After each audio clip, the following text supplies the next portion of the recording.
مذہب ہے اس کے ساتھ رشتہ جوڑنا تمہارا۔ علم کی بھیک مانگنے کے لیے ہم صرف انہی دو اماموں کے در پر نہیں بلکہ ایسے 20 اماموں کے در پر جاتے ہیں۔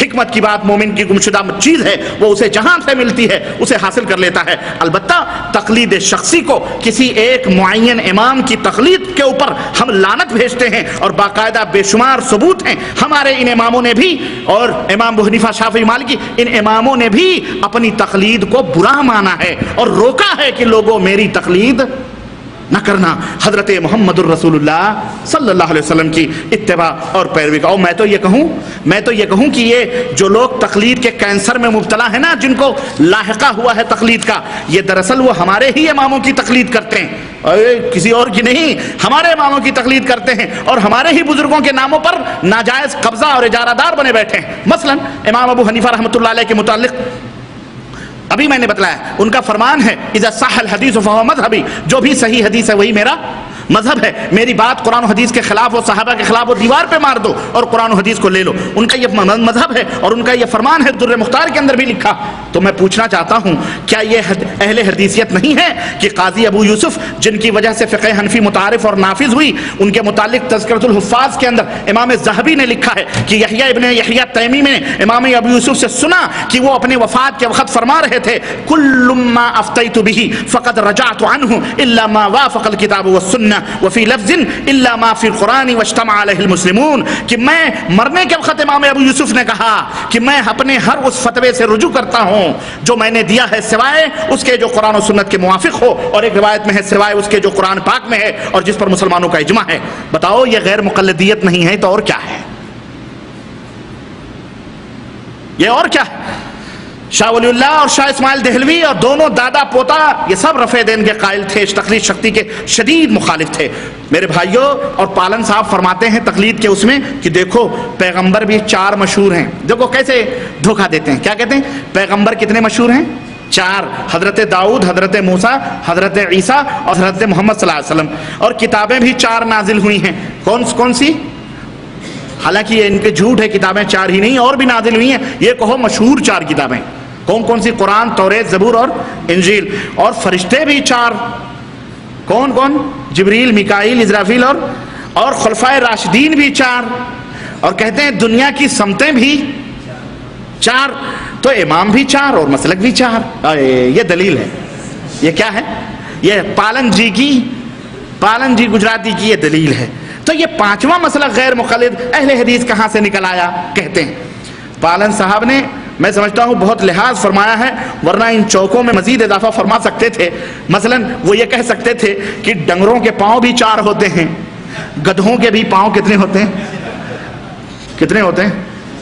کتوں کے کتنے ہوتے ہیں؟ 4 ہوتے ہیں یا 2؟ چلو 4 ہوتے ہیں۔ گائے بھینس کے تھن بھی 4 ہوتے ہیں۔ گائے کے بھی تھن کتنے ہوتے ہیں؟ 4 ہوتے ہیں۔ بھینس کے بھی تھن کتنے ہوتے ہیں؟ 4 ہوتے ہیں۔ اور چارپائی وغیرہ کے پائے بھی 4 ہی ہوتے ہیں۔ اور اس طرح سے 4 کے آنکڑے اور بھی جوڑ سکتے تھے، البتہ 4 کے شوق میں پالن جی کچھ بھول گئے، اور ان سے بھول ہو گئی۔ اور بھول کیا ہوئی کہ مثلا انہوں نے کہا کہ پیغمبر 4 ہیں، حالانکہ اولو العزم پیغمبر کتنے ہیں؟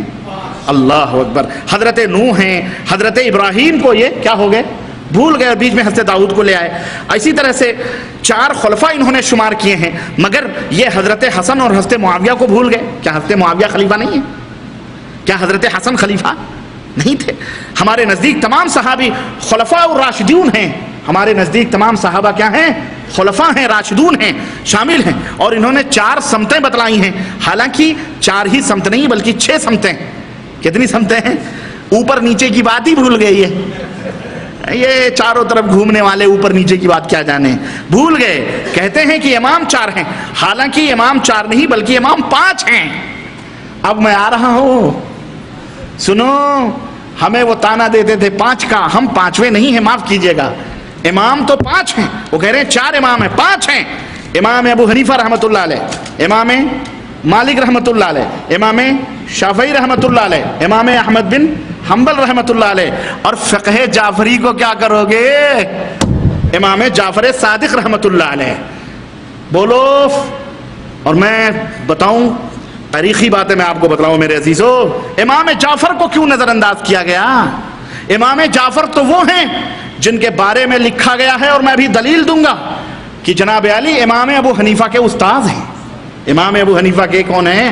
اور آج بھی پاکستان کے اندر جب کبھی گفتگو نظام مصطفیٰ کی چلتی ہے تو فقہ جعفری کے لوگ سب سے پہلے جھنڈا لے کے آگے بڑھتے ہیں کہ اگر تم حنفی فقہ نافذ کرو گے تو ہماری فقہ جعفری چلے گی.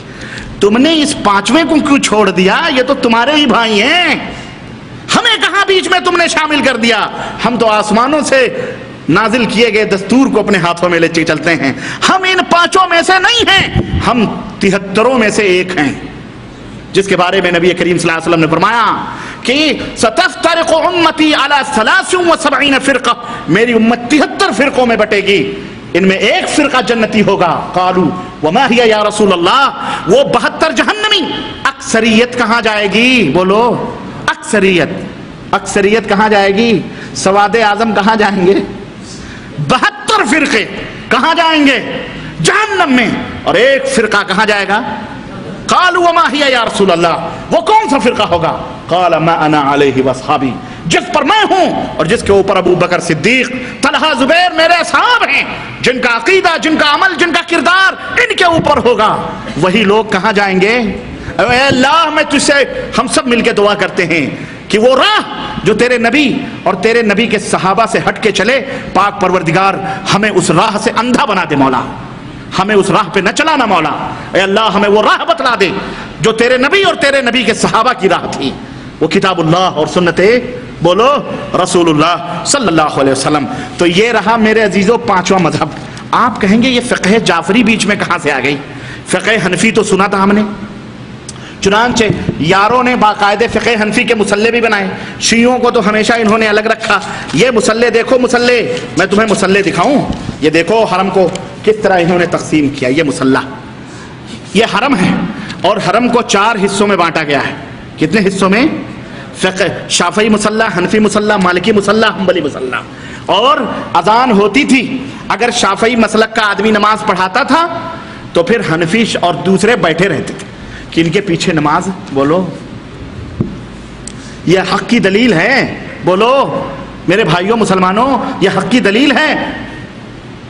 اس طرح سے میں, اللہ رب العزت نے فرمایا رکوع کرو رکوع کرنے والوں کے ساتھ, جماعت کھڑی ہے, تم کیوں بیٹھے؟ نہیں ہم حنفی ہیں, ہم نہیں پڑھیں, ہم شافعی ہم نہیں پڑھیں. اور سنو ہمارے یہ مولانا ڈاکٹر محمد یوسف نگرامی صاحب ہیں, دارالعلوم دیوبند ندوۃ العلماء کے فارغ ہیں, یہ ان کی کتاب ہے, میں ان کی کتاب پڑھ رہا تھا. انہوں نے اس کے اندر رافضیت فقہ جعفری کیا ہے اس کی حقیقت بیان کی ہے, جو دارالعلوم دہلی سے چھپی ہوئی ہے یہ کتاب. اس کے اندر مجھے عجیب و غریب لگی, یہ خود بھی حنفی ہیں, یہ ڈاکٹر نگرامی صاحب بھی خود کٹر حنفی ہیں یہ, اس میں کوئی شک نہیں. لیکن وہی بات جو دوسروں کے لیے کہی جا رہی ہے, خود کے لیے آپ کیوں نہیں اس کو تسلیم کرتے؟ خیر, یہاں تو میں آپ کو بتلا رہا ہوں کہ کہہ رہے ہیں کہ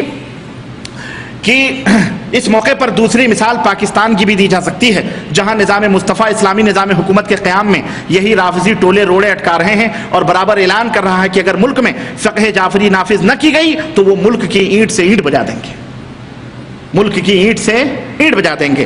لکھتے ہیں کہ یہاں پر یہ بات قابل ذکر ہے کہ انگریز سامراج کے تسلط کے دوران اس قسم کا کوئی مطالبہ نہیں کیا گیا. قیام پاکستان کے بعد سے صدر ضیاء الحق تک صدور یا سربراہان مملکت سے ملک میں فقہ جعفری کے نفاذ کا مطالبہ نہیں کیا گیا, کیونکہ صدر ضیاء سے پہلے کے بعد سربراہ مملکت بذات خود رافضی تھے اور فقہ جعفری کے نفاذ کے بغیر وہ ملک میں رافضی تہذیب کی تبلیغ کر رہے تھے. صدر یحییٰ کی رافضیت میں کوئی شک نہیں. صدر بھٹو کے بارے میں اکثریت کی یہی رائے ہے. بیگم نصرت بھٹو کے بارے میں کسی کو کوئی اختلاف نہیں, ہر شخص جانتا ہے کہ یہ ایرانی الاصل رافضی خاتون ہیں. لیکن اب یہاں پر یہ سوال پیدا ہوتا ہے کہ رافضی فقہ جعفری کی تشہیر اور اس کے نفاذ کا مطالبہ کیوں کر رہے ہیں؟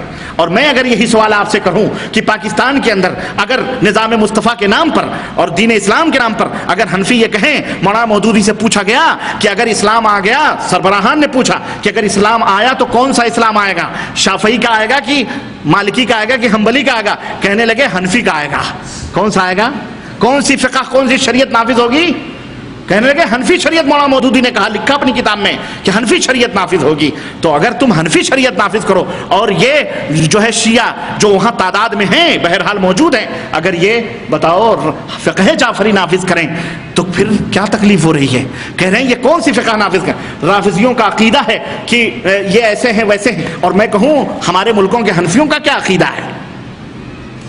معاف کیجئے گا، ہم رافضیوں کے عقیدوں کو صحیح نہیں بتا رہے ہیں، غلط بتلا رہے ہیں، سمجھتے ہیں. کہتے ہیں کہ رافضی ائمہ نے تاریخ کے کسی بھی دور میں دین کا نفاذ نہیں کیا، بلکہ اپنے حامیوں کو عوام کا اتباع کرنے کی بہرحال یہاں پہ مناقب ابو حنیفہ کے کہتے ہیں کہ البزاری نے اپنی کتاب مناقب الامام ابو حنیفہ میں لکھتے ہیں کہ امام جعفر کے شاگردوں میں اسلامی فقہ کے بڑے جید عالم رہے، جن میں کہ قابل ذکر امام ابو حنیفہ، امام مالک اور سفیان ثوری ہیں. انہوں نے یہ بھی بیان کیا ہے کہ استاد اور شاگردوں کے درمیان باہمی محبت اور احترام تھا، اور امام جعفر امام ابو حنیفہ کے بارے میں کہا کرتے تھے کہ وہ شہر میں سب سے بڑے فقیہ ہیں. اور اب انہی بزازی نے خود امام جعفر کے بارے میں ان کے شاگرد امام ابو حنیفہ کی رائے بھی سنی ہے، وہ رائے دیے ہوئی ہیں. بہرحال کہتے ہیں کہ امام صاحب بڑے ہی اچھے تھے. امام جعفر صادق جو تھے وہ قرآن کریم کی تلاوت کرتے تھے، ہمیشہ حضور کا ذکر باوضو ہو کر کرتے تھے، کبھی فضول کی باتیں نہیں کرتے تھے. کہتے ہیں کہ یہ روایتیں اگر استاد اور شاگردوں کے مابین قائم باہمی تعلق اور احترام کی نشاندہی کرتی ہیں تو ان فقہی اختلافات کی طرف بھی اشارہ کرتی ہیں جو استاد اور شاگردوں کے درمیان پائے جاتے تھے، جو آج بھی ایک اچھے تعمیری اور صحت مند تحقیقی کام کا موضوع بن سکتے ہیں. المہم کہتے ہیں کہ نام نہاد فقہ جعفری کا اگر آپ مطالعہ کریں تو سنو ذرا، اگر فقہ جعفری کی رد کر رہے ہیں، یہ کون؟ حنفی فقہ کے ماننے والے ڈاکٹر محمد یوسف نگرانی صاحب کہہ رہے ہیں کہ اگر نام نہاد فقہ جعفری کا اگر آپ مطالعہ کریں تو واضح ہوگا کہ جھوٹ، افتراء، قلمی اور فکری گستاخی اور بد تہذیبی پر مبنی طلسماتی اور خرافاتی مسائل جنہیں رافضی فقہ جعفری کا نام دیتے ہیں اس کا لب لباب حسب ذیل ہے. نمبر 1 عقیدہ امامت، جو رافضیت کی بنیاد اور اساس ہے، جس کے سلسلے میں آپ گزشتہ صفحات میں پڑھ چکے ہیں. یہاں پر اتنا کہنا کافی ہے کہ عقیدہ رافضی مذہب کا رکن ہے. امامت کا عقیدہ جو ہے یہ مذہب کا رکن ہے اور ان کے نزدیک نبوت سے بھی نعوذ باللہ بالا تر. المہم وہ کہتے ہیں کہ امام اور قرآن، رافضیوں کا عقیدہ ہے کہ اللہ کی کتاب قرآن اور امام قرآن ناطق ہے، اور قرآن کی وضاحت اور تفسیر کے سلسلے میں امام کا کردار حضور کے کردار کی طرح ہے. آج یہی عقیدہ ہمارے یہاں بھی رکھا جاتا ہے. یہ اور بات ہے، واضح نہیں، چپکے چپکے کہ تم نہیں قرآن سمجھ سکتے. ائمہ جو تھے وہی امام ابو حنیفہ، امام شافعی، مالک ہی، انہوں نے ہی قرآن کہتے ہیں باطن، قرآن باطن. چونکہ رافضیوں کو قرآن میں کوئی بھی ایسی آیت نہیں ملی جو ان کے عقیدے امامت تائید کرے، تو انہوں نے اس گمراہ عقیدے کو ثابت کرنے کے لیے قرآن کی تعویلیں کرنی شروع کر دی. اور آج یہی ہو رہا ہے، جو رافضی کر رہے ہیں، جو یہی کر رہے ہیں ہمارے یہاں حنفی لوگ. کہتے ہیں یہاں تک دعویٰ کیا کہ قرآن کا 3/4 ان کے اور ان کے عقیدے کی تائید میں ہے. المہم یہاں پہ فقہ جعفری کا ایک واقعہ بیان کرتے ہیں کہ فقہ جعفری کے اندر ایسی باتیں لکھی ہوئی ہیں استغفر اللہ کہ وہ جو ہے امام جعفر صادق اس کا حکم نہیں دے سکتے. کہتے ہیں کہ رافضیت کا دار و مدار عقیدہ امامت پر ہے، اس لیے وہ لوگ فقہ جعفری پر اس کی چھاپ ہے. اور کہتے ہیں کہ ان کا یہ عقیدہ ہے کہ فقہ جعفری کہتے ہیں کہ رافضیوں کے علاوہ تمام مسلمانوں کی عبادتیں باطل ہیں، اور چونکہ وہ عقیدہ امامت پر ایمان نہیں رکھتے اس لیے وہ دائرہ اسلام سے بھی خارج ہیں. فقہ جعفری اپنے اماموں یا ان کے قائم مقام کو تجارت زراعت کی آمدنی کے 5ویں خمس حصے کا حقدار قرار دیتی. فقہ جعفری کی روح سے اگر کسی نے ایک بار امام حسین کی قبر کی زیارت کر لی تو فریضہ حج اس سے ساقط ہو جاتا ہے. آج ہمارے ہاں 80% حنفی کہتے ہیں جنتی دروازہ چلے جاؤ، خواجہ قریب نماز کو دیکھ لو، داتا گنج حجویری کو دیکھ لو، خلاص حج ہی ساقط ہو جاتا ہے. کہ نہیں ہے یہ عقیدہ؟ تو اگر شیعہ رکھتے ہیں تو کیا ہے؟ کہتے ہیں فقہ جعفری کی مسندت کرام ائمہ معصوم میں سے بعض یہ بھی ہے کہ کہتے ہیں کہ ایسی شرمناک اور ایسی باتیں فقہ میں لکھی ہوئی ہیں کہ جو نہایت ہی اخلاقی پستی اور گراوٹ کی دلیل ہے. کہتے ہیں کہ کلینی نے امام جعفر سے یہ شرمناک روایت نقل کی ہے، اور جس کا ترجمہ یہ ہے کہ امام جعفر صادق علیہ السلام سے روایت ہے کہ آپ نے فرمایا کسی غیر شیعہ عورت یا مرد کی شرمگاہ کو دیکھنا ایسا ہے جیسے گدھے کی شرمگاہ کو دیکھنا، یعنی کوئی گناہ نہیں. استغفر اللہ. یہ شیعوں کے اس میں کہتے ہیں کہ حضرت امام جعفر تو ایک مقدس بزرگ تھے، کیا کوئی آدمی ایسی روایت بیان کر سکتا ہے؟ ہرگز نہیں، یہ تو جھوٹ ہے. میں کہتا ہوں کہ اسی طرح کی روایتیں ہمارے یہاں بھی فقہ کی کتابوں میں موجود ہیں، اور یہی روایت نہیں بلکہ ایک روایت میں اور بتاؤں جو امام جعفر کی طرف منسوب ہے کہ یہ شیعہ لوگ اس کو کہتے ہیں. اور وہ روایت کیا ہے؟ وہ کہتے ہیں کہ امام جعفر صادق نے یہ فرمایا کہ اگر کوئی شخص استغفر اللہ کہتے ہیں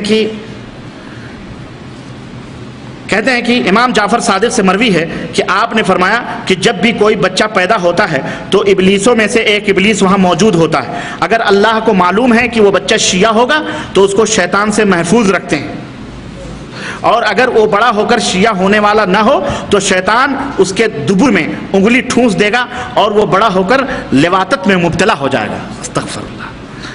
اور اگر لڑکی ہوگی تو شیطان اس کی شرمگاہ میں انگلی داخل کرتا ہے اور وہ بڑی ہو کر بدکار اور فاحشہ ہو جاتی. یہ کہاں لکھا ہوا؟ تاریخ تفسیر و مفسرین غلام احمد حریری صاحب کے بحوالے الوشیہ کتاب الشیعہ میں یہ واقعہ موجود ہے. تم ذرا ٹھنڈے دل سے سوچئے کہ کیا امام جعفر صادق ایسی بات کر سکتے ہیں؟ بولیے. اب اگر ہم ان باتوں کو امام جعفر کی طرف منسوب سمجھیں تو امام جعفر کی توہین ہے یا امام جعفر کی تعریف ہے؟ بولیے. توہین ہے. بین ہی اسی طرح سے میں کہنا چاہوں گا اپنے حنفی بھائیوں سے، آپ نے کیا کیا گل کھلائے ہیں؟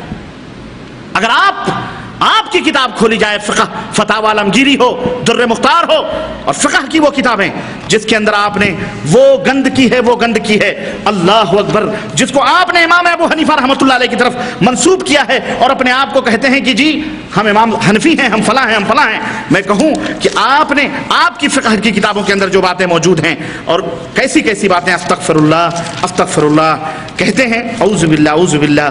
میں آپ کو ایک دو واقعہ بتاؤں، اور میں کیا بتاؤں، سب کو معلوم ہے میرے عزیزو کہ کس طرح سے انہوں نے گمراہیت کو پھیلایا ہے. اعوذ باللہ. حنفی فقہ کی کتابوں میں ایسی باتیں گند کی موجود ہیں کہ جن کو اگر آپ جو ہے کہتے ہیں نا کہ جو جعفر صادق کو نہ مانے، جو شیعہ نہیں وہ کافر ہے. یہاں کیا در مختار کے اندر انہوں نے یہ لکھا ہوا ہے، یہ شعر موجود ہے در مختار کے اندر کہ فلعنت ربنا اعداد رمل علی من رد قول ابی حنیفہ، کہ جو شخص جو ہمارے رب کی لعنتیں ہوں ریت کے ذروں کے برابر اس آدمی پر جو امام ابو حنیفہ کے قول کو جھٹلا دے، رد کر دے. لعنت کس کے اوپر پڑتی ہے؟ یعنی ان کے قول کو ماننا یہ ایمان ہے، ان کے قول کو نہ ماننا کیا ہے؟ لعنت کا سبب ہے. اب آپ بتائیں کہ کیا امام ابو حنیفہ رحمۃ اللہ علیہ یہ بات کہیں گے؟ اس طرح کی بات ہے. یہی نہیں بلکہ کہتے ہیں، بلکہ وہ وضو کے متعلق اور نجاست اور ناپاکی مجلد کہتے ہیں کہ اعوذ باللہ استغفر اللہ. میں آپ کو کہاں تو بتاؤں، کہیں گے اعوذ باللہ. کہتے ہیں باہم ننگے مرد اور عورت کی شرمگاہ مل جانے سے وضو نہیں ٹوٹتا ہے. کہتے ہیں انگلی پیچھے داخل کرے، انگلی اپنے دبر میں داخل کرے، اگر خشک نکلی تو وضو نہیں ٹوٹتا ہے. یہ امام صاحب کہیں گے، یہ امام صاحب بیان کریں گے ایسے مسائل جو یہ سب جو بیان کیا ہے. کہتے ہیں اپنے ذکر کو، اپنے عضو تناسل کو یا دوسرے کے ذکر کو پکڑنے سے وضو نہیں ٹوٹتا ہے. کہتے ہیں زندہ یا مردہ جانور یا کم عمر لڑکی سے ہم بستری کیا تو وضو نہیں ٹوٹتا ہے. یہ جانوروں سے جائے گا کوئی لواطت کرنے کے لیے نعوذ باللہ، یا زندہ یا مردہ جانور سے، یہ لڑکی سے. یہ امام ابو حنیفہ رحمۃ اللہ علیہ کا مسئلہ ہو سکتا ہے؟ بولو ذرا. امام ابو حنیفہ رحمۃ اللہ علیہ قبروں کی پوجا کرتے تھے. امام ابو حنیفہ رحمۃ اللہ علیہ درگاہوں پہ جاتے تھے. امام ابو حنیفہ چادر چڑھاتے تھے. امام حسین روشنی کرتے تھے، اگربتیاں سلگاتے تھے، بھنگڑے ڈالتے تھے، قوالیاں گاتے تھے، ناچتے تھے، رنگ برنگے زرد پیلے زعفرانی کپڑے پہنتے تھے، یہ پگڑ ہرے پیلے کرتے تھے، نقشبندی، سہروردی، چشتی، قادری امام ابو حنیفہ جانتے تھے، مانتے تھے. کیا امام صاحب کا نام لے کر کے گند کی جا رہی؟ تو ایسے ہی جعفری کر رہے ہیں، فقہ جعفری. تو آپ 5 ہو، 5 پنجتن پاک کہو اپنے آپ کو. کیا ہو؟ 5. کتنے ہو؟ ہم 5ویں میں، اہل حدیث 5ویں میں. معاف کرنا، ان کو چھوڑ دیا کہ دنیا یہ کہے گی ارے یعنی شیعوں کی بھی فقہ ہے، شیعوں کی بھی فقہ ہے. اس ڈر سے فقہ جعفری کا نام نہیں لیتے ہیں، لیکن آج سے نام لو. کیا کہو؟ 5 تم ہو، ہم تم میں شامل. الحمدللہ. نہ تمہارا ایمان، نہ تمہارے عقیدے، نہ تمہاری سلسلے، نہ تمہاری بیعتیں. الحمدللہ ہمارا منہج، ہمارا طریق، ہم کتنے، ہمارا قرآن، ہمارا جو مذہب ہے، ہمارا جو دین ہے وہ کہاں سے آیا ہے؟ تم کہتے ہو ان کی کوئی تاریخ نہیں، 150 سال پہلے ان کی کوئی قبریں نہیں. صحیح کہتے ہو، ہم تمہیں برا نہیں کہتے. تم نے صحیح بات کہی، میری بات کہی، ہماری بات کہی. اس سے یہ ثابت نہیں ہوتا کہ الحمدللہ ہمارا یہ مذہب قرآن و سنت کا کہاں سے آیا ہے؟ آسمان سے آیا ہے، عرش سے آیا ہے، اللہ نے بھیجا ہے. اتبعوا ما انزل الیکم من ربکم، اللہ کا حکم ہے. اور الحمدللہ ہم کہتے ہیں اے اللہ ہم اسی کے اوپر کاربند رہیں. الحمدللہ۔ تو میرے عزیزوں، میرے دوستوں، باتیں تو بہت ہیں اور بہت مجھے بیان کرنا تھی، اس میں میں آپ کو اتنا میں نے بیان کیا۔ المہم یہ پوری حقیقتیں ہیں جو آپ کے سامنے ہیں۔ اب آپ کی سمجھ میں آیا 5 مذہب کا بیان، شافعی کا بیان، مالکی کا بیان، حنبلی کا بیان، حنفی کا بیان اور جعفری۔ یہ ہے فقہ جعفری۔ اور آج بھی ہمارے پاکستان میں پاکستانی بھائی جانتے ہیں کہ آج وہ کتنے، کوئی ادھر مارتا ہے، یہ اس کو مارتے ہیں، وہ اس کو مارتے ہیں، مارتے کہ نہیں مارتے؟ اور اخباروں میں آتا ہے فقہ جعفری کا بہت بڑا خطیب مارا گیا، فقہ جعفری کے امام مارے گئے۔ وہ کہتے ہیں جی فقہ حنفی کا امام، سنیوں کا امام مانا۔ اس لیے ہم 5 نہیں ہیں، معاف کرنا، 5 مذاہب یہ سارے کے سارے اسلام نہیں ہیں۔ یہ اسلام میں اس کا کوئی دخل عمل نہیں ہے، نہ ائمہ نے کہا، نہ اللہ نے فرمایا، نہ رسول نے فرمایا، نہ خود ائمہ رحمہم اللہ نے کہا، سبوں نے تقلید سے منع فرمایا ہے۔ یہ سارے امام، چاہے امام جعفر ہوں، چاہے امام شافعی ہوں، چاہے امام مالک ہوں، چاہے سب ہمارے امام ہیں، سب کتاب و سنت کے ماننے والے، کتاب و سنت کی دعوت دینے والے۔ ان مقلدوں کا ان سے کوئی رشتہ اور تعلق، جو شراب کو بھی حلال کہیں، خنزیر کو بھی حلال کہیں، زنا نعوذ باللہ، محرمات ابدیہ کو بھی حلال کہیں، ہمارا امام ابو حنیفہ رحمۃ اللہ علیہ سے ان کا کوئی رشتہ اور تعلق نہیں ہے۔ یہ نام استعمال کیا جا رہا ہے ان کا، اور کام کیا جا رہا ہے 400 برس کے بعد اپنا۔ اور ایک آخری بات کہہ کر کے کہ یہ ہمیں کتابوں کی دھونس دیتے ہیں، تو میں ذرا بتلاؤں میرے عزیزوں، آخری بات کہہ کے کہتے ہیں کہ ان الہدایۃ کالقرآن قد نسخت ما صنفوا قبلها فی الشرع من کتب۔ ذرا سنیے گا ایک شعر کا ترجمہ۔ ہدایہ بڑی معرفت الآراء کتاب ہے، تمام دیوبندی، حنفی، مولوی، بریلوی سب پڑھتے ہیں، ہم نے بھی پڑھی ہے۔ اس میں لکھا ہوا ہے کہ ہدایہ قرآن کی طرح ہے۔ ہدایہ کس کی طرح ہے؟ قرآن کی طرح ہے، جس نے تمام پہلی کتابوں کو جو شروع میں لکھی گئی منسوخ کر دیا ہے۔ اب نہ قرآن کی ضرورت ہے، نہ بخاری کی ضرورت ہے، نہ مسلم کی ضرورت ہے، بلکہ جس طرح قرآن آیا تو پچھلی کتابیں توریت، زبور، انجیل کیا ہو گئیں؟ تمام نبیوں کا قانون کیا ہو گیا؟ منسوخ ہو گیا۔ اسی طرح سے جب ہدایہ کتاب آ گئی تو ساری کتابیں جو ہدایہ سے پہلے لکھی گئی ہیں کیا ہو گئیں؟ بولو، یہی تو ہوا نا بھائی۔ ہدایہ کی مثال کس کی طرح ہے؟ قرآن کی طرح ہے۔ اور ہدایہ کب آئی ہے؟ نبی کے زمانے میں آئی ہے۔ سنو کب آئی ہے، سنو۔ سب سے پہلے فقہ حنفی کی کتاب تیار ہو گئی قدوری سن 428 ہجری میں، یعنی 5ویں صدی میں سب سے پہلی کتاب قدوری لکھی گئی۔ پھر ہدایہ لکھی گئی 6ٹھی صدی میں، اسلام کے 600 برس کے بعد۔ کتنے؟